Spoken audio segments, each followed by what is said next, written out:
Eu quero nessa noite convidar você a abrir a sua Bíblia, juntamente comigo, no Evangelho de Mateus, texto bastante conhecido nosso.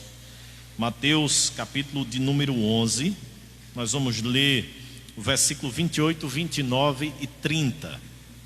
Texto bem conhecido, que nós ouvimos já inúmeras pregações, mensagens nesse texto, mas eu queria trazê-lo à sua memória, à sua mente nessa noite, com o propósito de que nós possamos refletir sobre esse texto e naturalmente sobre as implicações dele para as nossas vidas. Mateus capítulo 11, do versículo de número 28 ao versículo de número 30, nós lemos o seguinte: Vinde a mim todos os que estáis cansados e sobrecarregados, e eu vos aliviarei. Tomai sobre vós o meu jugo e aprendei de mim, porque sou manso e humilde de coração, e achareis descanso para a vossa alma, porque o meu jugo é suave e o meu fardo é leve. Amém. Queridos, deixa eu lhe fazer uma pergunta, você que nos assiste, que nos acompanha hoje à noite. Certamente você está, e você naturalmente responderá essa pergunta com muita facilidade. Você está cansado da quarentena? Você está cansado de permanecer aí trancafiado em casa, sem poder ir e vir onde você quer, fazer o que você quer? É bem possível que realmente você esteja vivenciando essa situação de cansaço, de exaustão, já desejoso de que isso termine logo, para a gente poder se locomover, poder transitar normalmente, fazer as nossas atividades normalmente. É bem provável que eu e você estejamos ansiosos por isso, mas ainda não é a hora, ainda não é o tempo. Nós precisamos naturalmente aguardar as autoridades de saúde liberarem, para que a gente possa naturalmente aos poucos ir retornando às nossas atividades, ao nosso dia a dia. Então Jesus nesse texto está falando um pouco sobre esse tema, sobre cansaço, e eu quero então chamar a sua atenção hoje à noite para que a gente reflita sobre isso. A figura que Jesus traz aqui, queridos, é a figura de um jugo. E o que era o jugo? O jugo era um instrumento colocado sobre os ombros de pessoas ou animais e tinha como finalidade dividir o peso do fardo, facilitando o carregamento daquela carga, daquele peso.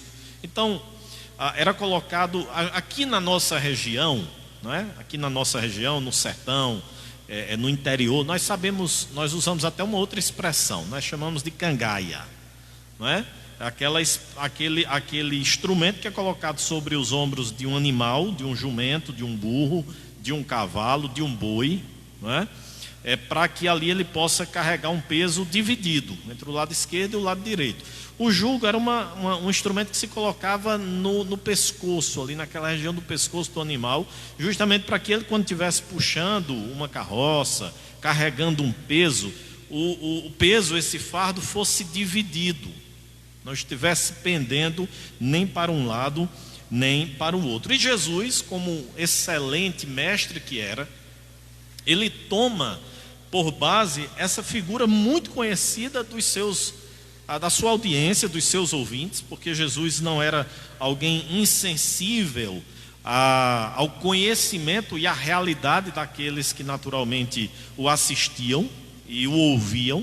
Então Jesus pega essa figura muito conhecida, né, essa expressão muito conhecida, e dessa figura ele traz algumas lições preciosas para as nossas vidas. Eu queria chamar a sua atenção, à luz desse texto, o que Jesus então tem a nos ensinar. Primeira verdade é que Jesus trata aqui sobre a direção e a exclusividade do chamado. Percebam que Jesus diz aqui no texto: venham a mim todos que estáis cansados e sobrecarregados, e eu lhes darei descanso. A direção aqui do chamado é clara: venham a quem? Venham a mim, venham a a Jesus. Interessante, queridos, que Jesus aqui não estava propondo que as pessoas seguissem ou abraçassem um mero sistema religioso, uma mera filosofia de vida. Jesus não está propondo isso. É interessante que aqui a gente encontra um contraponto entre o que Jesus fazia e o que os mestres judaicos também faziam. Os rabis, aqueles homens que tinham a função ali de ensinar a lei. Eles ofereciam apenas um sistema religioso, com normas, com leis, que as pessoas deveriam obedecê-la e pronto. Jesus não está oferecendo, ou até mesmo naquele período também, já com o surgimento da filosofia, não é? Com os grandes mestres, com Sócrates, com Platão, Jesus não estava também oferecendo apenas um sistema filosófico de vida diferente. Jesus estava chamando as pessoas a que fossem a Ele, crescem nele e acreditassem nele. William Hendricks, comentando esse texto, ele diz que ir a Jesus significa crer nele, significa acreditar, significa colocar a fé em Cristo Jesus. Essa afirmação, queridos, é confirmada quando nós contemplamos o ensino geral das Escrituras. A palavra de Deus nos mostra que só há um caminho, só há um meio, só há uma forma do pecador ter o perdão dos seus pecados, a salvação, a vida eterna. Esse caminho sempre foi, esse caminho ele era lá no Antigo Testamento, ele era no Novo Testamento e ele é nos nossos dias, nunca mudou e nunca vai mudar. E esse caminho chama-se Jesus. Nós conhecemos bem o texto de João, capítulo de número 14, quando Jesus olha para os seus discípulos e diz: olha, não se turbe o vosso coração, não tenha temores no seu coração, não tenha medo no seu coração, creia em mim, creia em meu Pai. Na casa do meu Pai há muitas moradas, eu vou preparar um caminho, vocês sabem o caminho. E Tomé então faz uma pergunta: Jesus, então qual é o caminho? Mostra-nos o caminho. E Jesus responde no versículo de número 6, que nós conhecemos muito bem, João 14:6: eu sou o caminho, eu sou a verdade e eu sou a vida, e ninguém vem ao Pai senão por meio de mim. Ali, queridos, Jesus estava mostrando a exclusividade, a singularidade, a forma única que Deus estabeleceu de salvar o pecador dos seus pecados, que é justamente por meio de Cristo. Não há outra forma, não há outra maneira. E Jesus então diz: venham a mim, vinde a mim.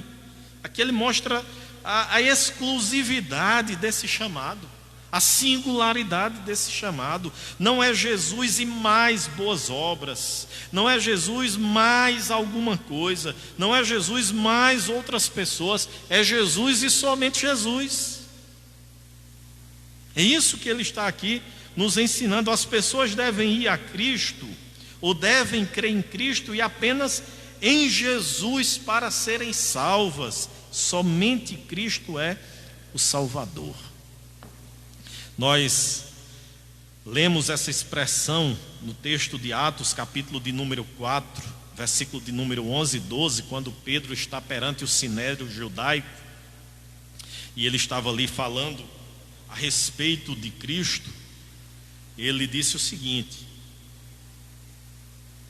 Atos capítulo 4, versículo do 11 ao 12: este Jesus é a pedra que vocês, construtores, rejeitaram, e que se tornou pedra angular. E aí no versículo de número 12 ela é bem enfático: não há salvação em nenhum outro, pois debaixo do céu não há nenhum outro nome dado aos homens pelo qual devamos ser salvos. Pedro estava dizendo: Jesus, este que vocês rejeitaram, ele veio a se tornar a pedra principal, a pedra angular, e não há nenhuma outra forma de alguém obter a sua salvação senão por meio da fé em Jesus Cristo. Queridos, em quem nós temos colocado a nossa fé.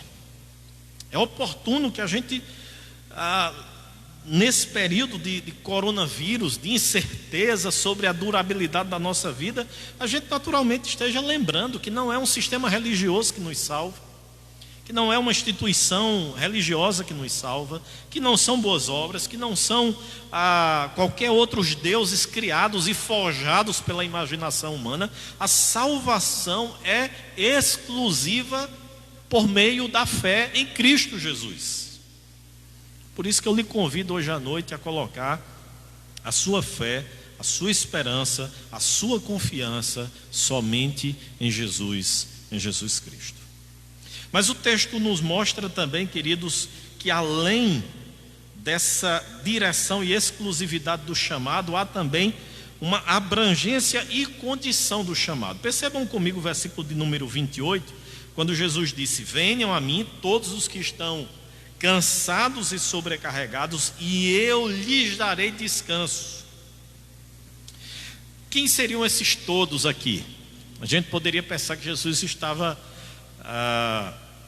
ensinando aqui o universalismo, não é? Será que Jesus estava ensinando que todos seriam salvos? Venham a mim todos, porque todos serão salvos. James Boyce, ele diz assim: aqui Jesus está convidando pessoas de todas as eras, nações e personalidade para irem a Ele. O que Jesus estava nos mostrando aqui é que todos aqueles, tanto do mundo judaico como do mundo gentílico, todos aqueles que estavam nesses dois mundos, eles poderiam naturalmente fazer parte do povo de Deus. É assim, inclusive, que João contempla lá no Apocalipse, capítulo de número 5, versículo 9, quando ele diz que o Senhor Jesus, o Cordeiro de Deus, ele resgatou, ele comprou para si um povo, ele estabeleceu para si um povo que procede de toda tribo, língua, povo e nação. Então venham a mim todos vocês que procedem do mundo judaico, do mundo gentil, venham a mim, e vocês naturalmente encontrarão paz, encontrarão alívio, alento para as vossas vidas. Aqui, queridos irmãos, nós encontramos a verdade preciosa, não é, de que Cristo nos chama. E o chamado de Cristo, ele se dá de duas formas. Ele se dá o chamado externo, quando Jesus, ou quando a pregação de Cristo, a pregação do Evangelho é feita a toda criatura.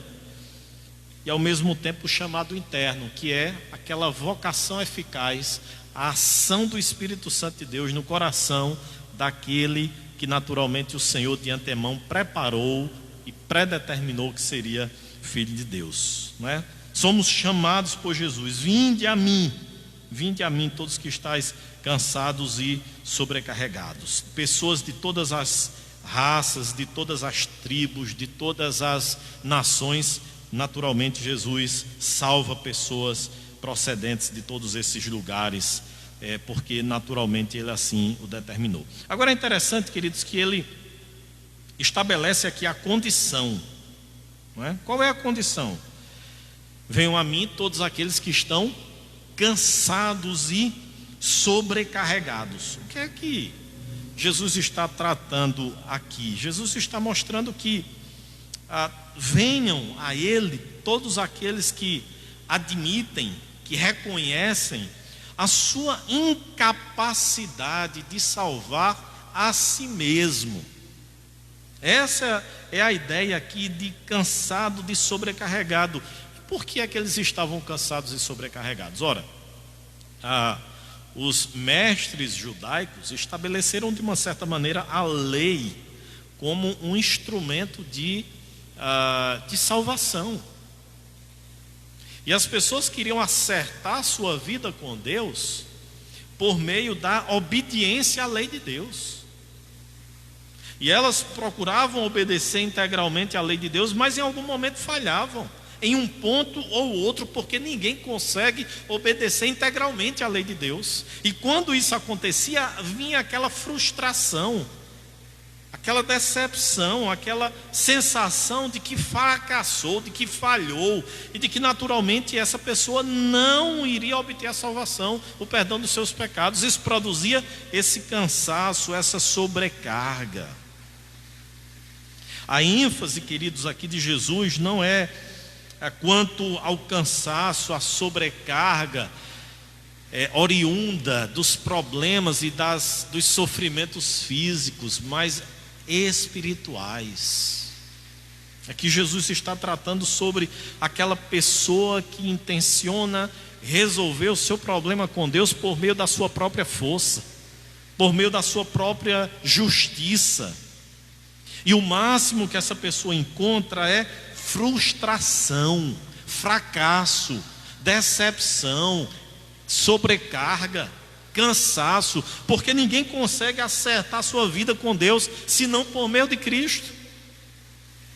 E aí onde vem a condição: venham a mim todos vocês que procedem de todas as etnias, de todas as nações, de todas as tribos, de todos os povos, tanto você que é judeu, puro sangue, como você que é gentil, venham a mim.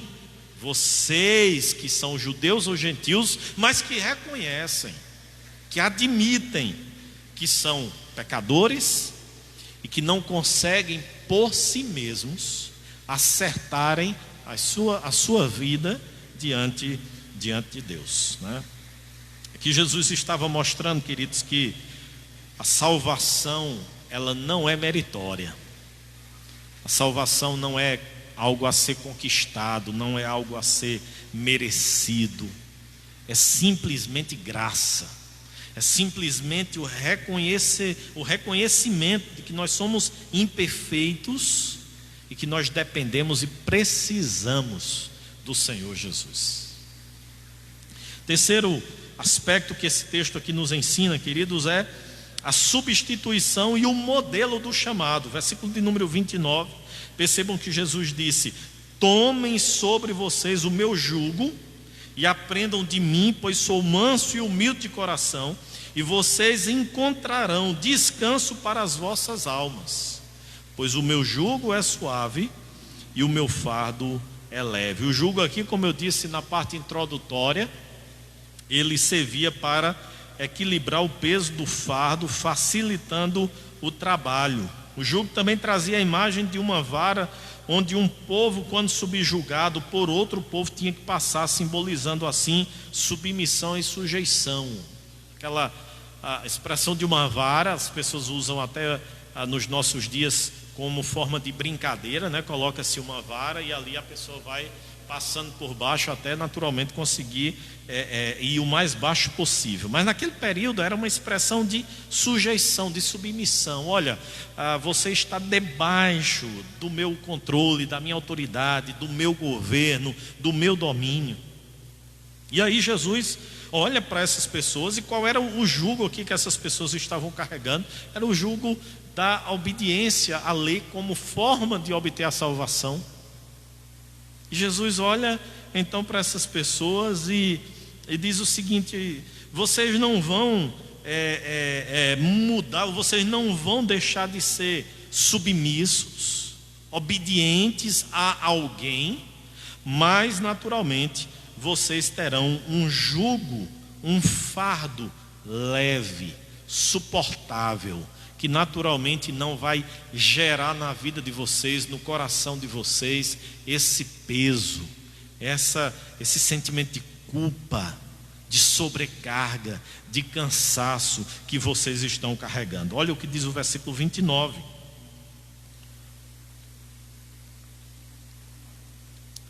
Tomem sobre vocês o meu jugo. E no versículo 30, pois o meu jugo é suave e o meu fardo é leve. Jesus aqui nos mostra que esse jugo, que esse fardo dele é leve, é suave. Há uma obediência, mas uma obediência não para se tornar merecedor, uma obediência resultado de um coração grato por ter obtido a salvação graciosamente. Percebem como inverte toda a lei de Deus, os mandamentos de Deus, que naturalmente deveriam ser obedecidos, mas agora não como objeto de se conquistar algo, mas porque conquistou mediante a graça, movido por gratidão, a obediência à lei e aos mandamentos do Senhor Deus. E aí ele se coloca como um exemplo, como um modelo. Aprendei de mim, pois sou manso e humilde de coração. James Boyce, ele diz que ele compara o cristianismo a uma escola em que Jesus era a matéria e era o professor.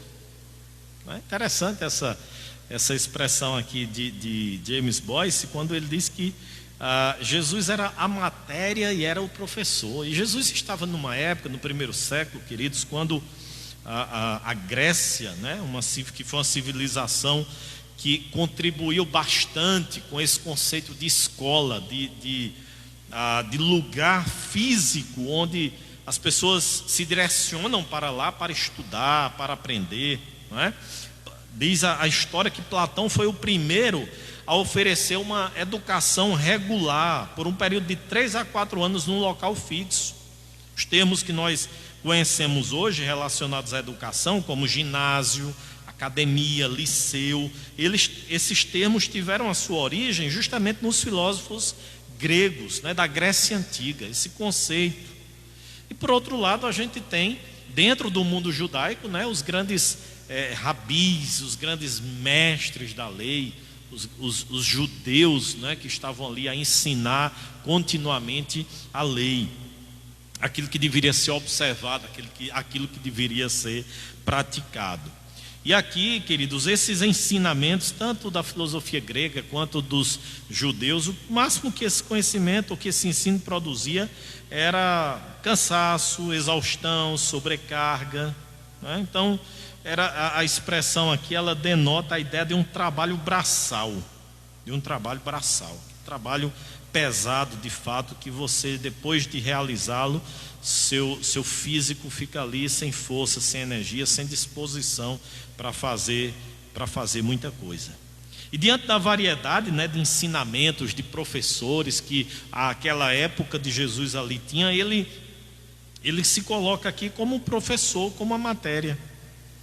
Mas é interessante que esse ensino, esse conteúdo a ser estudado e esse mestre a ser aprendido aos seus pés, ele não era nem num lugar fixo, nem ele era terminável, né? O ensino de Jesus é um ensino interminável. Por quê? Porque até o momento em que a pessoa vai se encontrar definitivamente com Cristo, ele está nesse processo de aprendizado, de crescimento, de amadurecimento. Ninguém consegue, enquanto vida tem, chegar para dizer, a não ser que seja alguém extremamente altivo, orgulhoso, presunçoso, que ache que é muita coisa, mas em condições normais, todos nós precisamos admitir e reconhecer que na vida cristã nós estamos num processo de crescimento, de amadurecimento, de aprendizado, porque o ensino de Jesus, porque aprender sobre Jesus, porque entender a vida de Jesus e naturalmente colocá-la em prática, é um desafio interminável que só vai terminar quando a nossa vida cessar.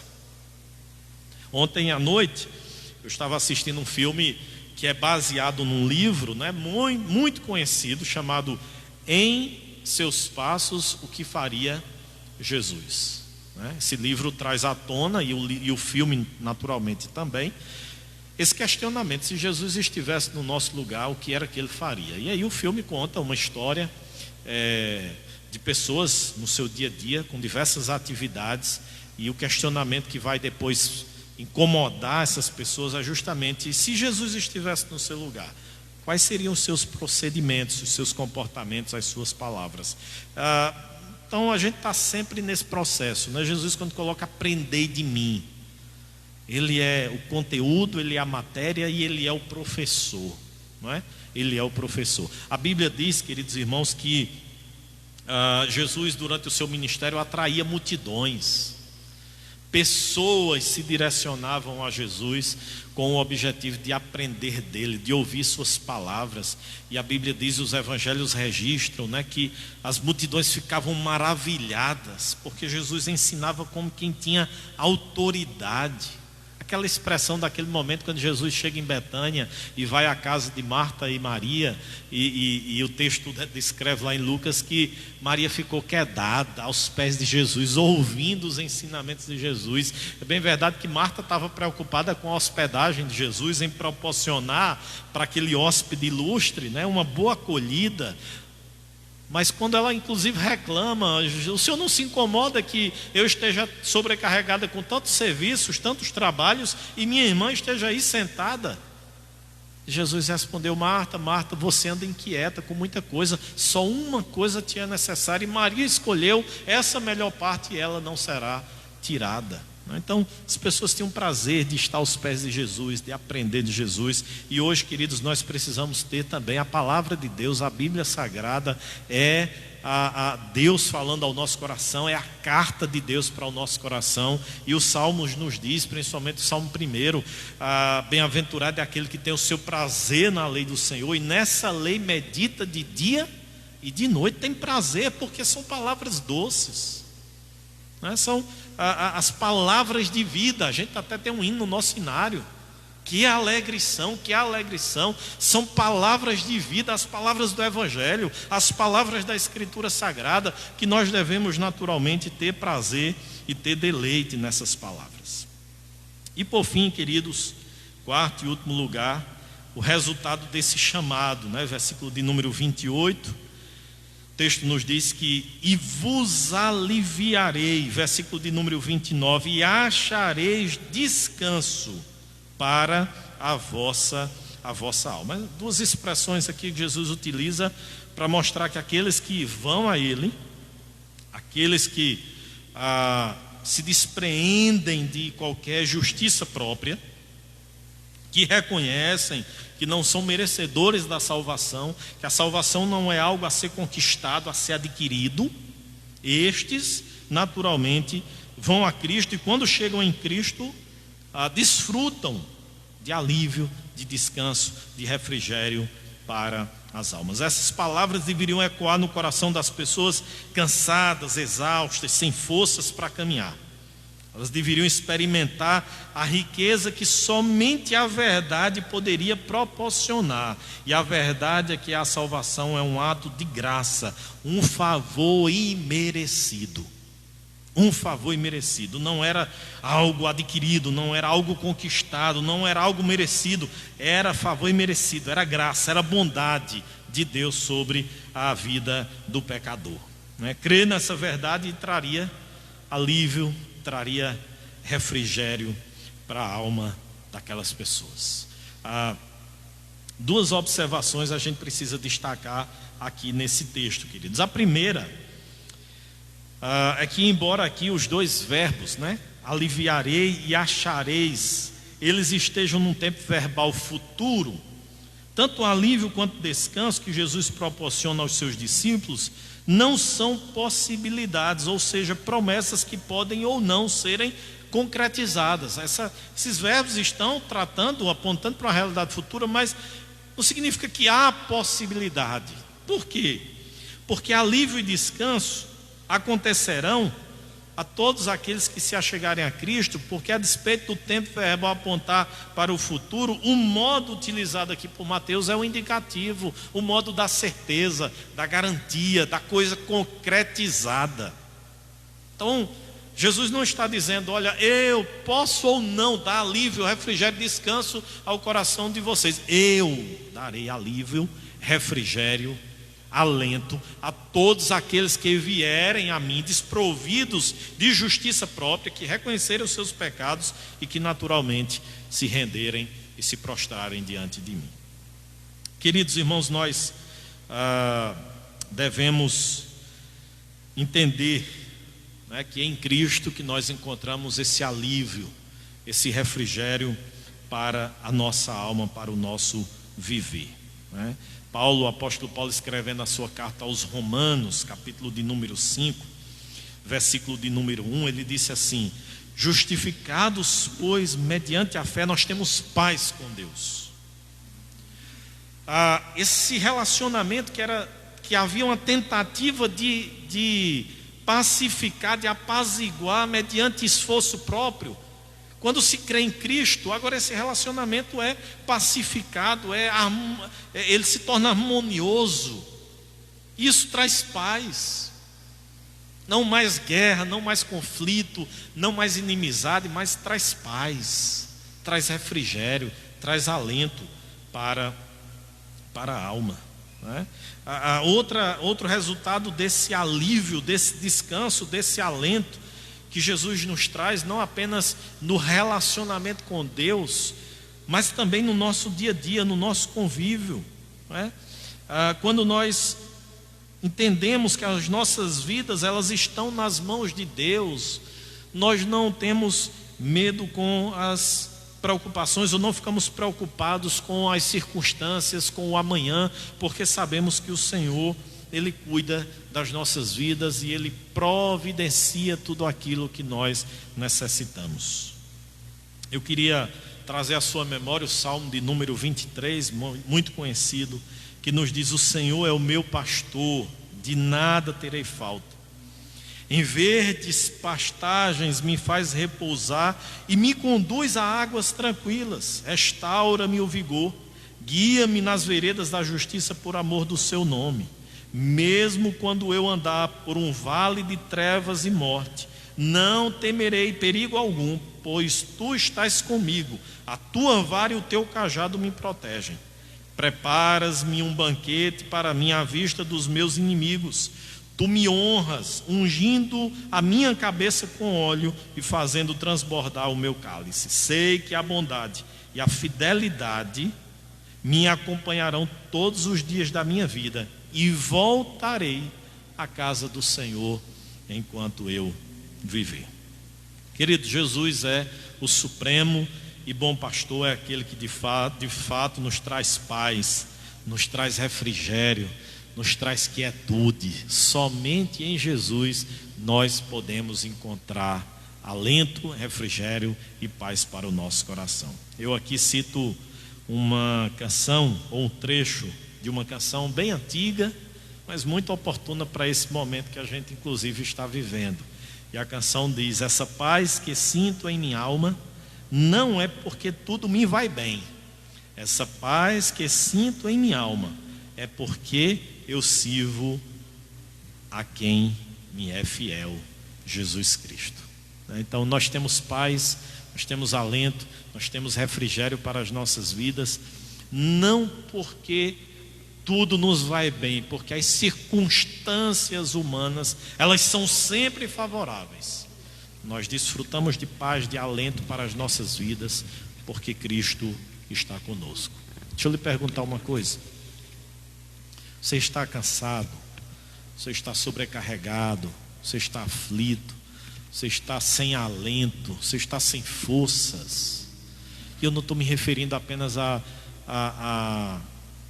de certa maneira, um cansaço por esse período de quarentena.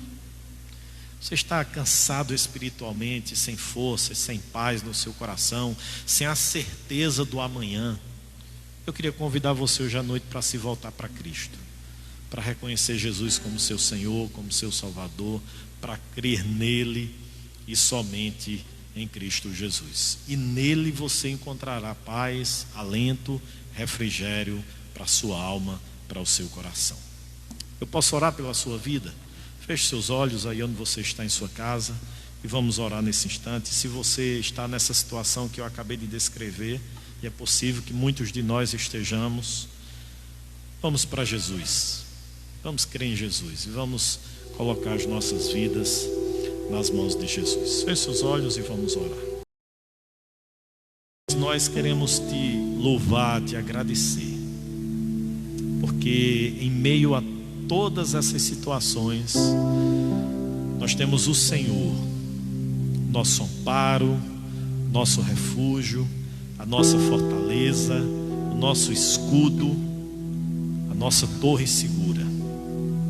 Deus, nessa noite quero orar, Pai, por aqueles que nos acompanham. Se há vidas sobrecarregadas, cansadas, sem esperança, sem certeza do amanhã, ó Deus, que a tua palavra pregada e que o teu Espírito, que é soberano e que é onipresente, que Ele esteja transformando corações, que vidas nessa noite estejam se rendendo ao Senhor.